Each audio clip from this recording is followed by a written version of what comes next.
अवसर में ऐसा वक्तव्य दिया गया है, सदन द्वारा वक्फ संशोधन विधेयक जबरदस्ती पारित किया गया।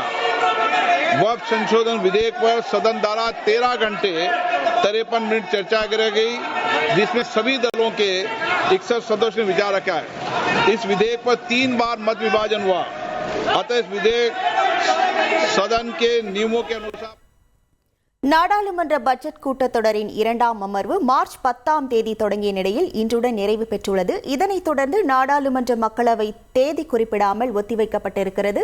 முழு விவரங்களோடு இணைகிறார் நமது செய்தியாளர் ரமேஷ்குமார். வணக்கம் ரமேஷ்குமார், இது தொடர்பான முழு விவரங்கள். வணக்கம். நாடாளுமன்ற மக்களவை இன்றைய அலுவலுக்கு பின்னர் தேதி குறிப்பிடாமல் ஒத்திவைக்கப்பட்டிருக்கிறது. அதாவது இதன் மூலம் நாடாளுமன்ற பட்ஜெட் கூட்டத்தொடர் இன்றோடு நிறைவு பெற்றிருக்கிறது. இந்த ஆண்டுக்கான முதல் பட்ஜெட் கூட்டத்தொடர் கடந்த ஜனவரி 31ஆம் தேதி துவங்கியது. நாடாளுமன்ற கூட்டத்தில் குடியரசுத் தலைவர் உரையோடு கூட்டம் துவங்கியது. அதனைத் தொடர்ந்து பிப்ரவரி 1ஆம் தேதி மத்திய பட்ஜெட் நாடாளுமன்றத்தில் தாக்கல் செய்யப்பட்டது. அதனைத் தொடர்ந்து அடுத்தடுத்த நாட்களில் குடியரசுத் தலைவர் உரை மீதான விவாதம், அதற்கு பிரதமரின் பதிலுரை, தொடர்ந்து பட்ஜெட் மீதான விவாதம் ஆகியவற்றுக்கு பிறகு பிப்ரவரி 13ஆம் தேதி நாடாளுமன்ற பட்ஜெட் கூட்டத்தொடரின் முதல் பாகம் நிறைவு பெற்றது.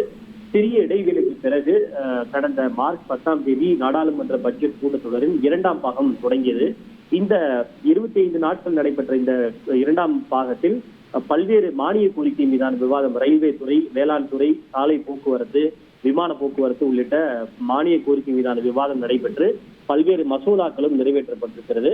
இதுல பல மசோதாக்கள் நிறைவேற்றப்பட்டிருந்தாலும் மிக நாம் குறிப்பாக முக்கியமாக பார்ப்பது வக்ஃபு சட்டத்திருத்த மசோதா கடந்த 2 நாட்களில் நள்ளிரவு வரை விவாதம் நடைபெற்றிருக்கிறது.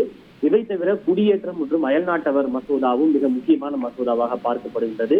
இது போன்ற இன்னும் சில மசோதாக்கள் நிறைவேற்றப்பட்ட பின்னர் இன்றைய தினம் இந்த மக்களவை தேதி குறிப்பிடாமல் ஒத்திவைக்கப்பட்டிருக்கிறது. இதன் மூலம் மார்ச் 10ஆம் தேதி துவங்கிய பட்ஜெட் கூட்டத்தொடரின் 2ஆம் அமர்வு இன்றோடு நிறைவு பெற்றுள்ளது.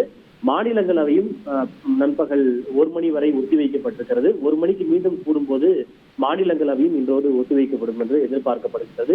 இனி இதற்கு அடுத்ததாக வரும் ஜூலை மாதம் மழைக்கால கூட்டத்தொடருக்காக நாடாளுமன்றம் கூட இருப்பது குறிப்பிடத்தக்கது.